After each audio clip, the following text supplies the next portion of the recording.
Dear students, displacement reaction is one of the important reaction which is given in your chapter chemical reactions and equations. So I will show you the experiments practically in laboratory.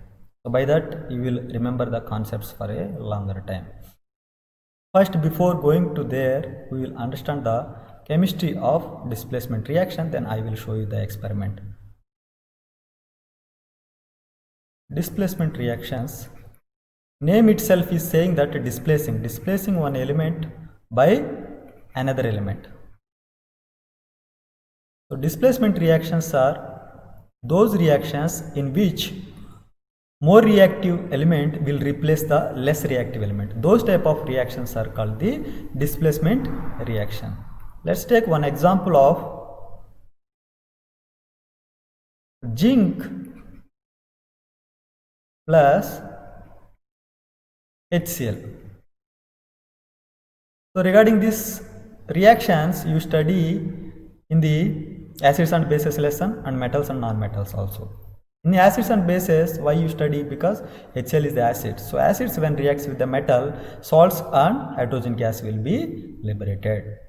And why you study in the metals? Because zinc is the metal. Metals when reacts with the acids, the same reaction. So that's how you have to prepare for the examination smartly. So if you study very well in the one chapter, no need to repeat these reactions again. So zinc when it is getting the reaction with the HCl, you will get the products of zinc chloride plus hydrogen gas.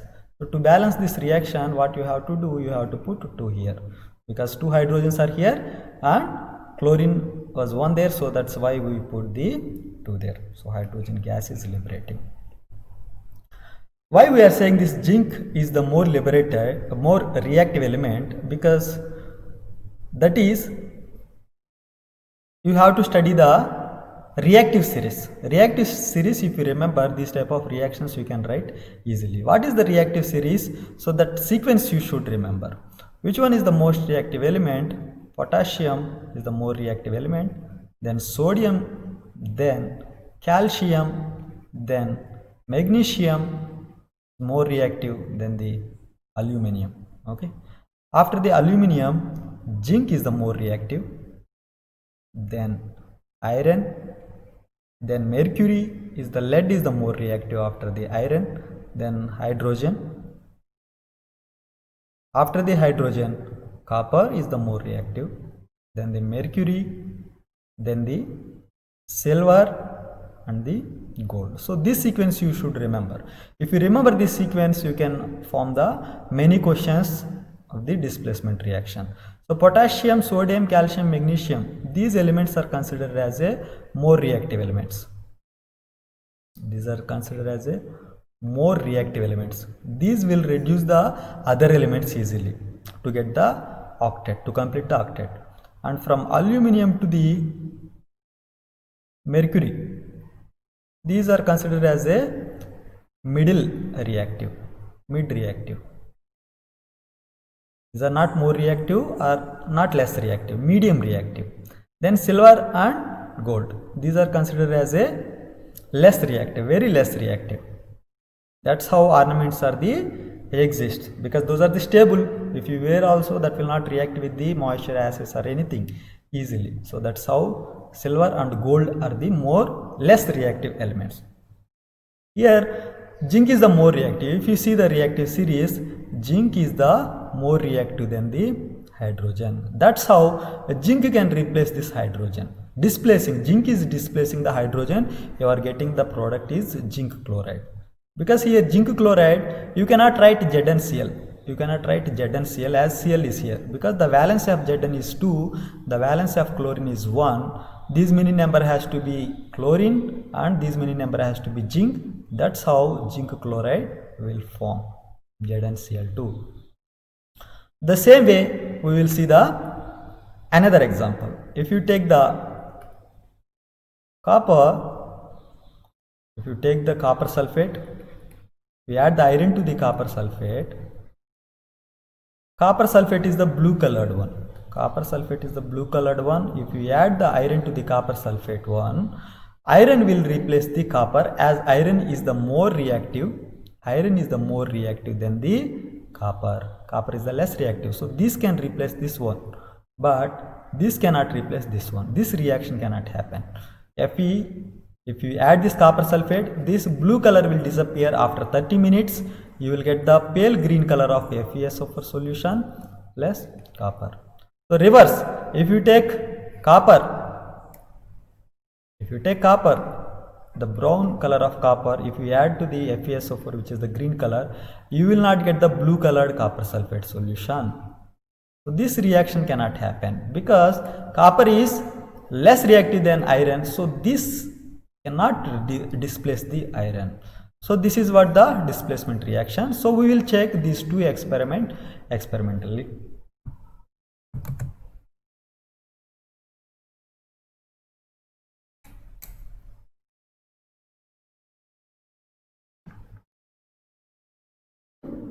So in the laboratory we are having the zinc metal and hydrochloric acid.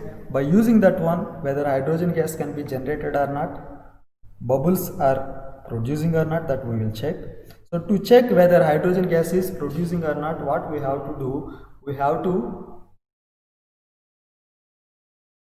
put the matchbox, whatever the matchstick is there, that you have to put the mouth of the vessel, then that will give the pop-up sound. That will, fire will be put it off, then pop sound will come. That is the confirmation of the hydrogen gas. So in chemical reactions, whenever the hydrogen gas is evolving, so to confirm whether that is a hydrogen gas or not, matchbox stick you have to put, that pop sound has to come. If it is carbon dioxide gas is releasing, so that you have to dip that gas into the lime solution, weak lime solution. By that, white precipitate will be formed, which is the calcium carbonate. So these are the some techniques which one should know. So what I do, I will take zinc metal and I will add hydrochloric acid to that one. First I will take hydrochloric acid.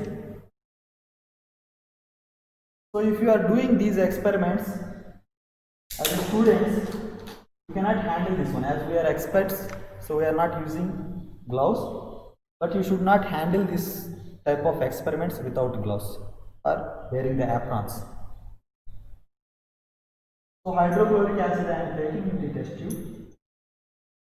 The test tube I am taking hydrochloric acid. This acid should not direct contact to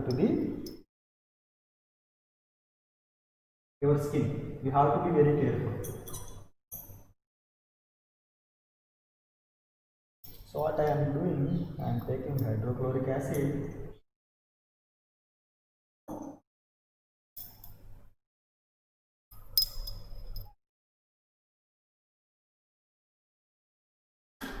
What I will do now, I will add 2-3 pieces of zinc granules. Then we will check whether hydrogen gas will evolve or not.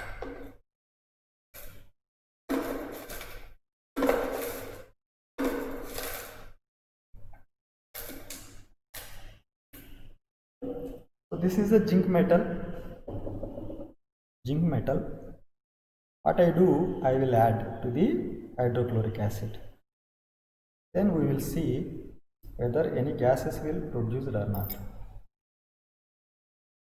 You can see this reaction. The moment when I have added, gases are releasing.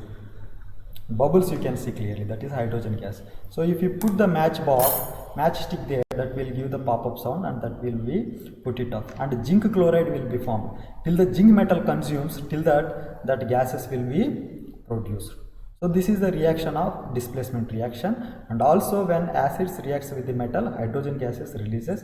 So this is what the gas, and this test tube became very hot it is, because this reaction releases a lot of heat. This type of reactions are called the exothermic reaction, and zinc chloride will dissolve into the water. So another reaction, we will add iron to the copper sulfate, then we will check next reaction. So what I do, copper sulfate, this one is the copper sulfate. I am taking this copper sulfate into the test tube. Copper sulfate is the blue color because this is exact formula is CuSO4 5H2O.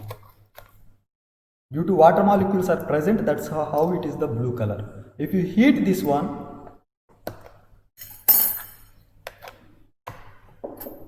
so this is how the color of test copper sulfate, blue color crystals you can see. If you clear this one, if you heat this one, water molecules will be evaporated, and what happens? That will turn into the white color.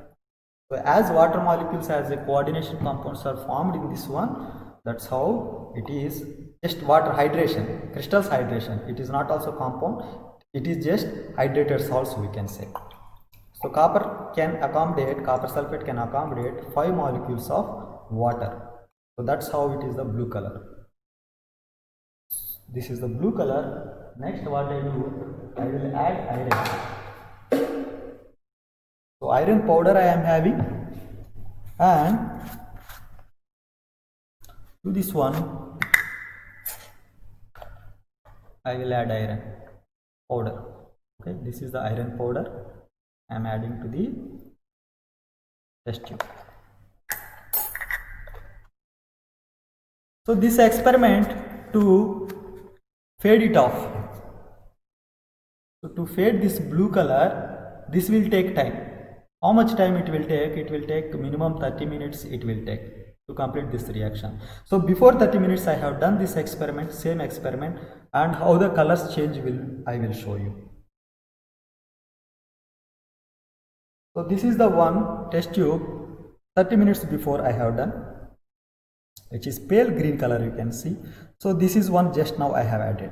You can see the color difference. So this one is now reaction is completed. Ferrous sulfate is formed. Iron when I have added copper sulfate, so the displacement reaction has been taken place. Now this is FeSO4 solution and copper is formed. That's how it is the brown color bottom, and this one is the blue color copper sulfate solution. So you can see the clear difference. So this is what the displacement reaction, and you cannot replace the which one? You cannot replace the iron by using the copper. By using the copper, if you do the reaction with the copper sulfate, you cannot replace that one. You cannot replace the iron in the case of displacement reaction, but you can replace the copper by using the iron. So this is what the reactions of displacement reactions which are given in your textbook. Thank you.